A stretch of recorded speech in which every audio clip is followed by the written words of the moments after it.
DreAllDay.com. Can it get any better than this? Let me help you out. No. You're not tuned into the show where you learn the discipline to show up day after day, to do the work, the confidence to put yourself out there boldly and authentically, and the mental toughness to continue showing up, doing the work, putting yourself out there, even when the success you've expected to achieve is yet to be achieved. And on top of all this, you need a huge dose of personal initiative. This is the go-getter energy that moves me, you, him, her, and everybody else out there to go make things happen instead of waiting for things to happen. We put all this together into one philosophy, one method, one mindset, one book.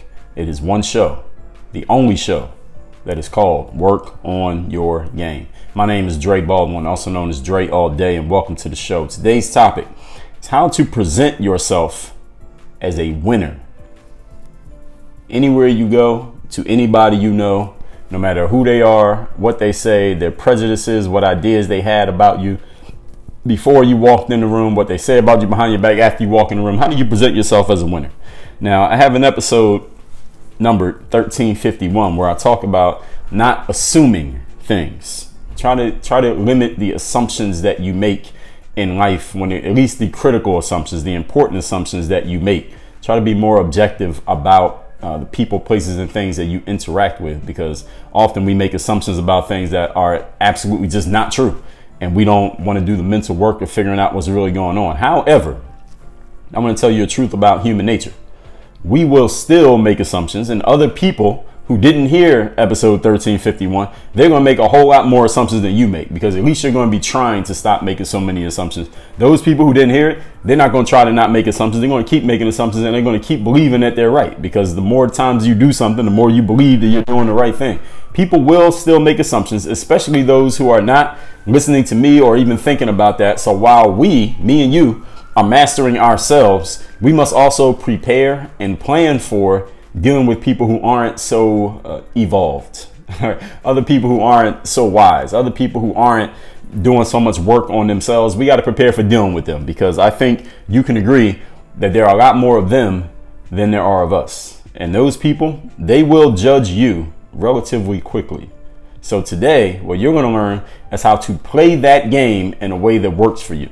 You're not going to learn how to give those people a piece of your mind and tell them why they're wrong for judging you. You're not going to learn to avoid those people, because then life will be very lonely if you avoid the people who are not doing this work on themselves, people who do make snap judgments and assumptions about other people. If you avoid all of them, then you're not going to have any friends.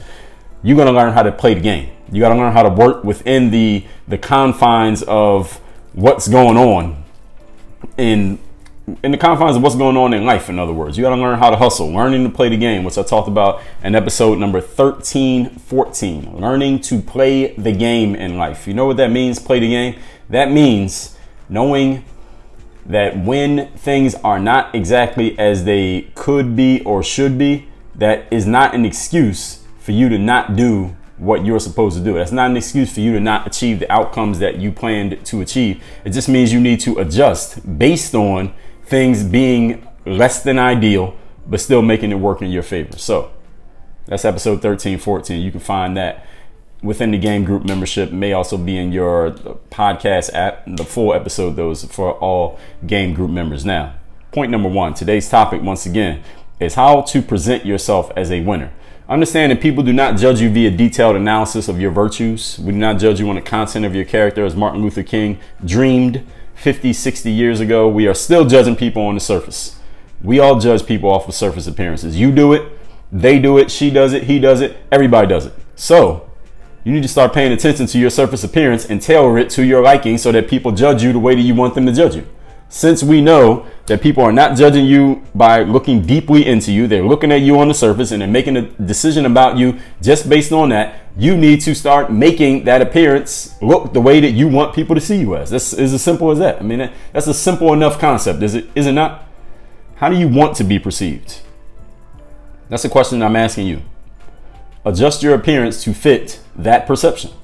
Why does the toughest, ask yourself this, the toughest, grimiest street criminal gets into a court situation. They have to come to court, make an appearance before a judge and in front of a jury, in front of all the lawyers and all the cameras and the media and all of that stuff. Why does this tough, grimy street character, all of a sudden, they clean themselves up, If their hair is never well kept, they comb their hair or braid their hair back or get a haircut. They shave. They're all clean cut. They got a suit on. Everything's so they're looking all clean and perfect and proper. That one day in court. Why do they do that? Why do people get all cleaned up and dressed up when they got to stand in front of a judge or a jury in some type of criminal case or any type of court case? Why do they do that?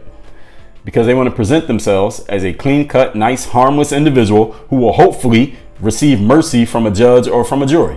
Why? Because they understand that you are being judged on appearances. You're not being judged on the content of your character. Now, you hope that that's the way people will judge you. We all hope that people will judge us on that. Just find out the content of my character, get to know me, look deeper into me. Don't just judge me off this one thing that you know about me. Don't just judge me off what you saw on my social media or what you heard about me on YouTube or what somebody said about me or how many points I scored in this one game or what somebody in the media has been writing about me. Don't judge me off that surface thing. Judge me on who I really am as a person. Really get to know me. Well, here's the problem. Ain't nobody got time for that. We ain't got time to get to know people. All right, you don't have time to get to know people, and people do not have time to get to know you. So all they're going to do is look at the first thing they can see about you, the first few things if you're lucky. If somebody has a little bit of time that day, they'll look at the first few things they can see about you, and they're going to make a decision about you, and the case is closed. It's over. The gavel is banged. All right, case closed is over. The court is adjourned. So what you need to think about, here's the question again, how do you want to be perceived? And then look at your appearance, whether that's how you physically present yourself, the way that you dress, the way you walk, you talk, your energy, the way you associate, the way you deal with other people, the way you communicate. If you happen to have an online presence in any form, Google yourself. What is coming up when somebody Googles your name? You need to adjust those appearances to fit how you wish to be perceived. If you don't like what those appearances are showing, then you might want to make some adjustments. If you do like it, then keep it like that. Create more of that so they stay there.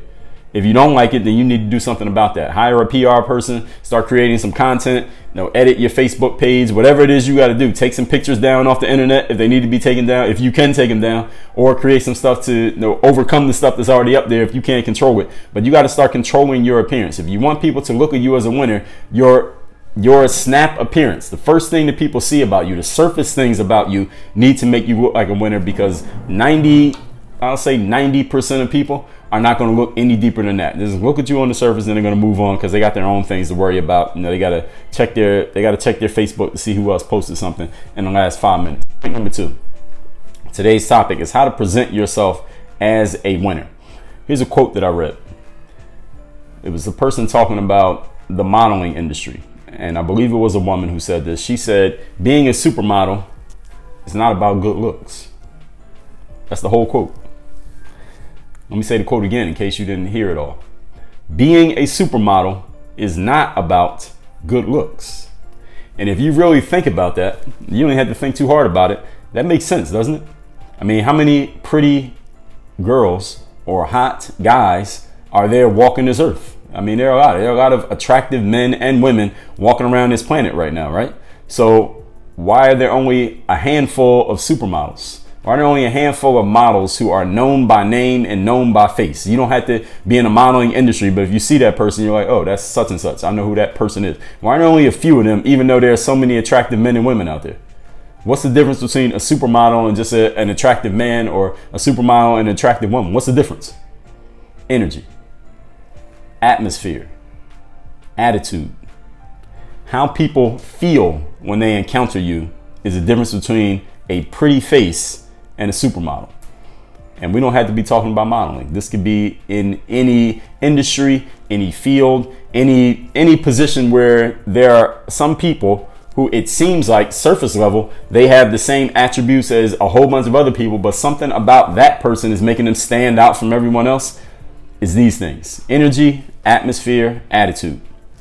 How other people feel when they encounter you. That's the difference between just being pretty and being a supermodel. This applies to athletes, authors, teachers, musicians, real estate agents, personal trainers, any industry. Anything you could be doing is the energy that separates one from everybody else.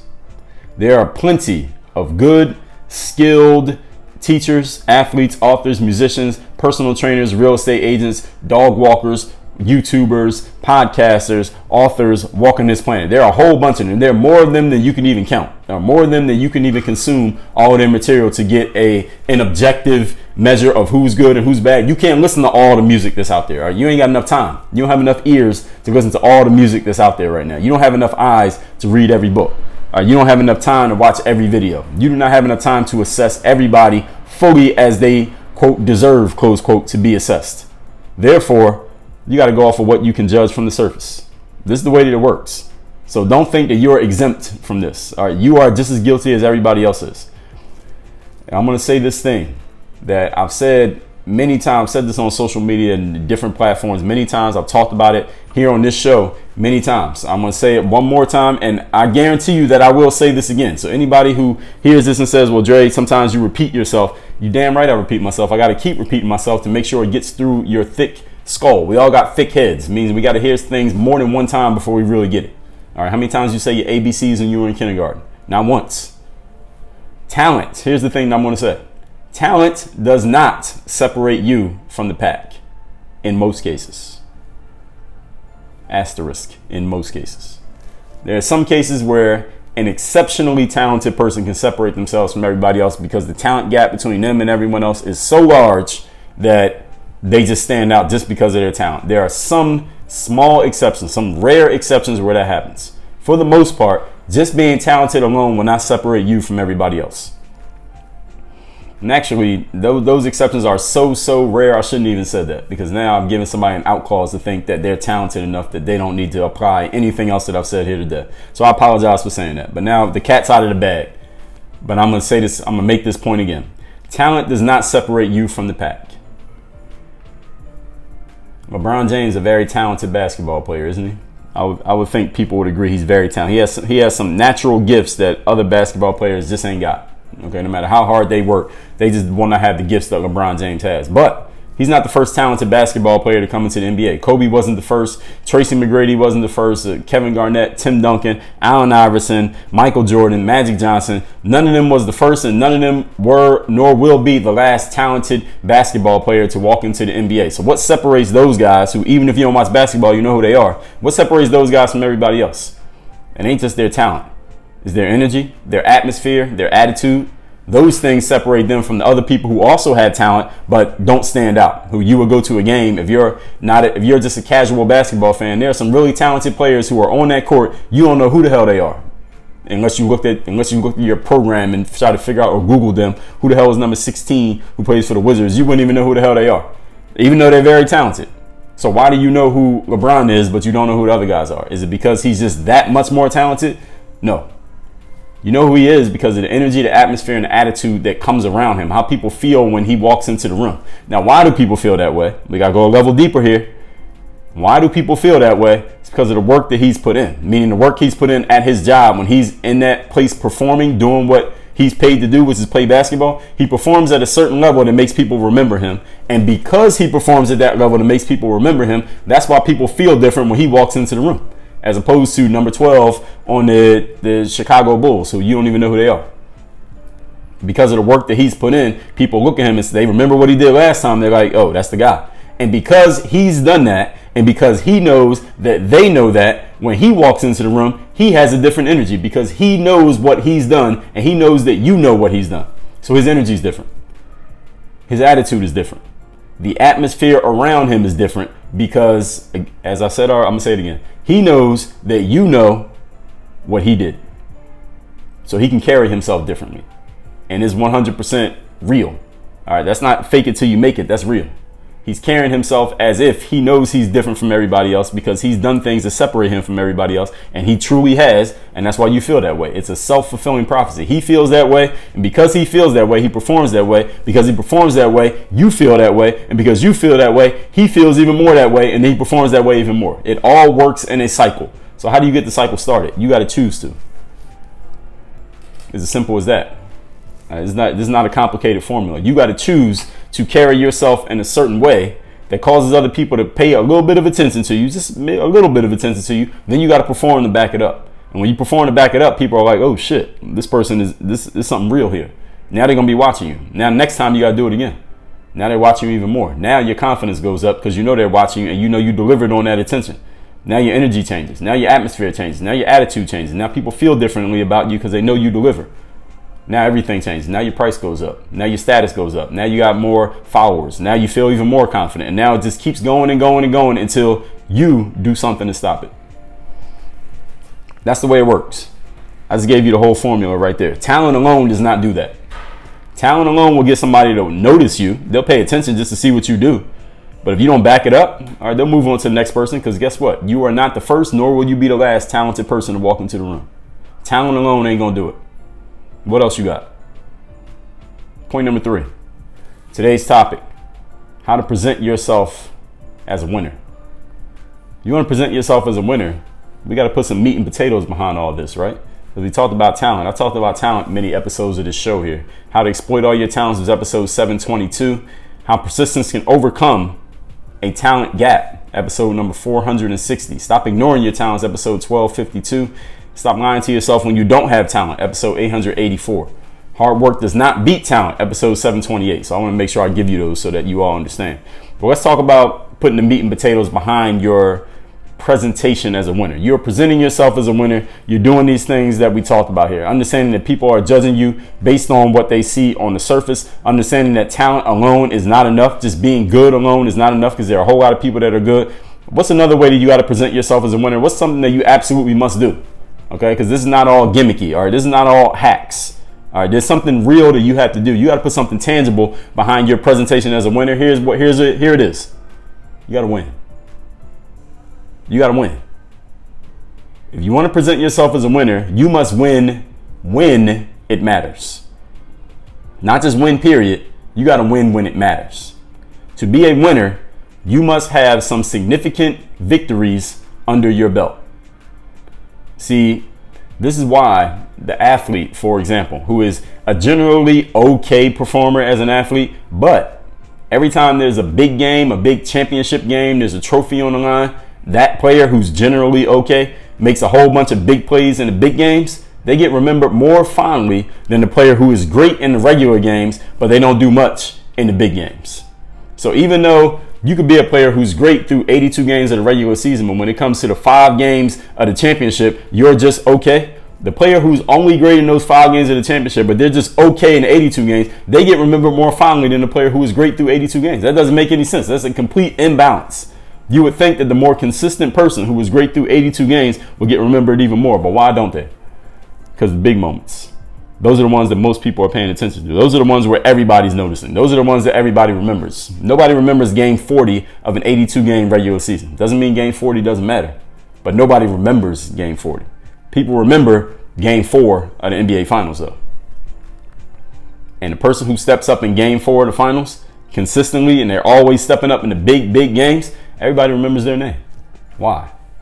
Because they stepped up when everybody was paying attention. They stepped up when it mattered the most. Now, that does not mean that you should just not show up for the quote regular close quote situations and then just get yourself hyped up for the big situations, because you might not make it to the big situations if you don't show up for the regular ones.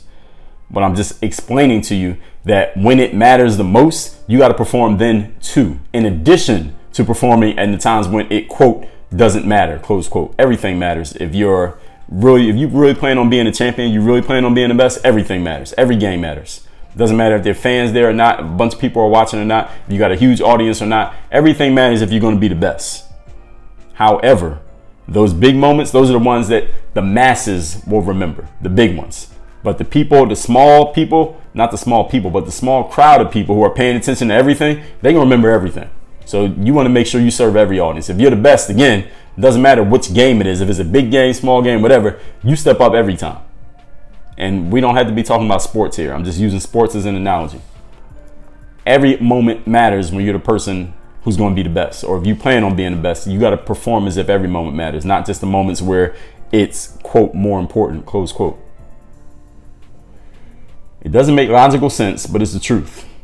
that judgment is subjective. I mean, it's just the way judgment works. Right? Things are subjective because this is the way that people judge. People judge the person who steps up in the big games as more important than the person who doesn't step up in the big games but was great in all the regular games. Judgment is subjective, meaning based on people's opinions, based on what people notice, what people remember. People notice a whole lot of things, but they don't remember everything.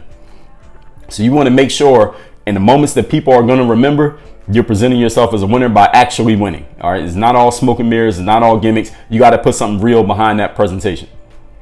This is how it goes in life, ladies and gentlemen. So don't fight it. Use it.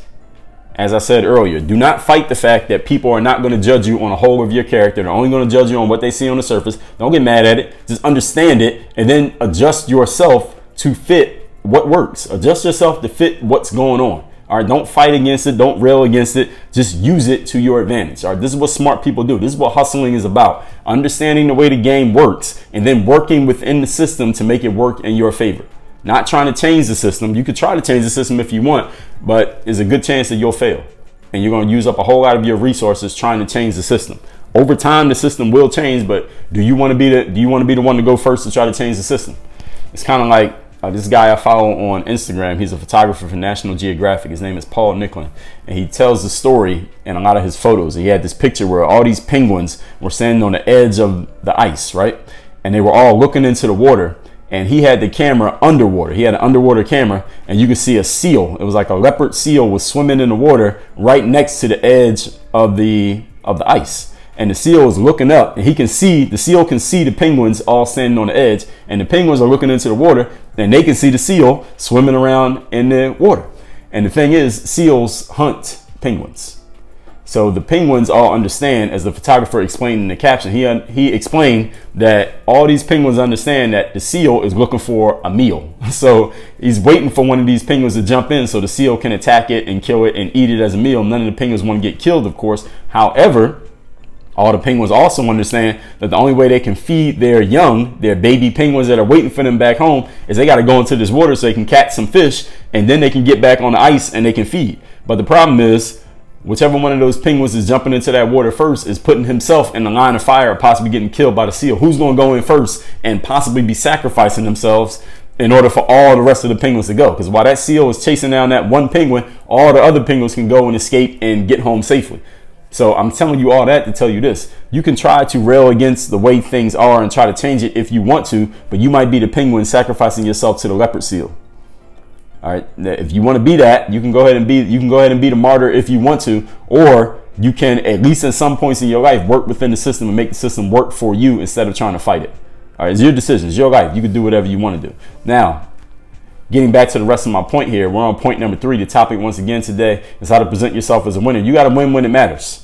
Do not fight against the fact that things go the way that they go and that people are who they are and that human nature is what it is. In 2016 presidential election, Donald Trump lost the popular vote. A lot of people know this, right?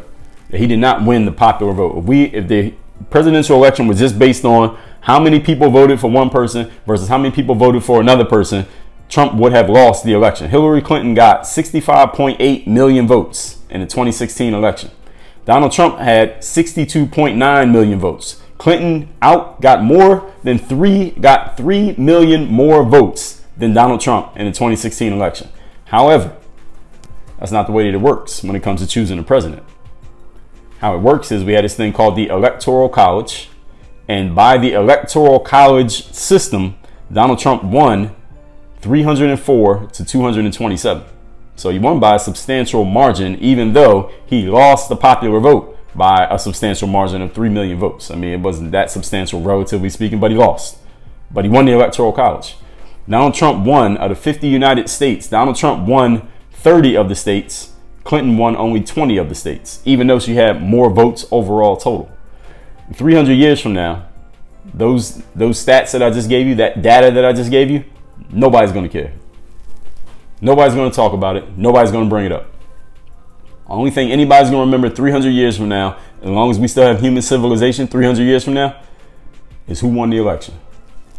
Who became the 45th president of the United States. Not how many votes they had, not the Electoral College, not that the popular vote was won by this person or that person, not any of the other stuff that was talked about. All anybody's going to remember is the winner. I'm using that as an example simply because everybody knows about it. Okay, I try to use examples that you can relate to, you can understand. If you want to be seen as a winner, all right, you don't show up with stories. You need victories. You want to be seen as a winner, you got to have some wins, some significant wins under your belt, wins that matter, wins that the general public, that people recognize, people who are only looking at things on the surface, who don't want to hear the story, don't want to hear all the details. They are not intelligent enough to dig deep into things. They only look at things on the surface. You must appeal to them in some way, shape, or form for them to see you as a winner. If they can't understand it, then they're not going to see you as a winner. All right, you got to learn to speak on their level. Speak on their level with your successes, with your accomplishments, with whatever presentation you decide to put out there to the world. Again, I'm not saying that this is right. I'm not saying that this is the smartest way that things go. I'm saying that this is how average people think. And most people in life are average. If you want to be seen as a winner by the masses, you got to appeal to how average people think. And how average people think is the way that I've explained to you here today. And you can use this or you can throw it away. Your choice. Let's recap today's topic, which is how to present yourself as a winner. I talked about in episode 1351 to not assume as much. You think you know about other people to actually find out for real, but understand that most people didn't hear this. Most people are not going to not assume. Most people are just going to do those things. So while we are mastering ourselves, we must prepare and plan for dealing with others who aren't so evolved. Listen to the episode on learning how to play the game and hustle. Point number 1, people do not judge you via detailed analysis of your virtues. We judge off surface appearances. You do it, everybody else does it. So pay attention to your surface appearance and tailor it to your liking. So the question is, how do you want to be perceived? Adjust your appearance to fit that perception. Point number 2, I read a quote where somebody said being a supermodel is not about good looks. And that makes sense. I mean, how many pretty girls or guys are there walking around the earth? Millions. But how many supermodels are there? You can count them on your hands. Energy, atmosphere, and attitude, and how people feel when they encounter you is what creates your superstar status, if you want to call it that. If you want to get yourself to that higher echelon, talent alone is not going to do it. Talent does not separate you from the pack. It can separate you from the masses, but then you're going to walk into a room where all the talented people are in there. What separates you from them? It's energy, attitude, the way you present yourself. That's what makes you different from everybody else. If you don't have that, then you won't be separate. Point number 3, you got to win when it matters. To be a winner, you got to have significant victories under your belt at times when it matters. This doesn't make logical sense, but it's the truth that judgment is subjective. It is based on people's opinions, and people's opinions are based on what they see on the surface, not on a detailed analysis, because most people do not want to challenge themselves to think. Knowing this, you can either try to fight it, you could be the penguin who sacrifices yourself to the leopard seal for all the rest of the penguins, or you can work within the system and make it work for you. Your choice. Work on your game. Dre all day.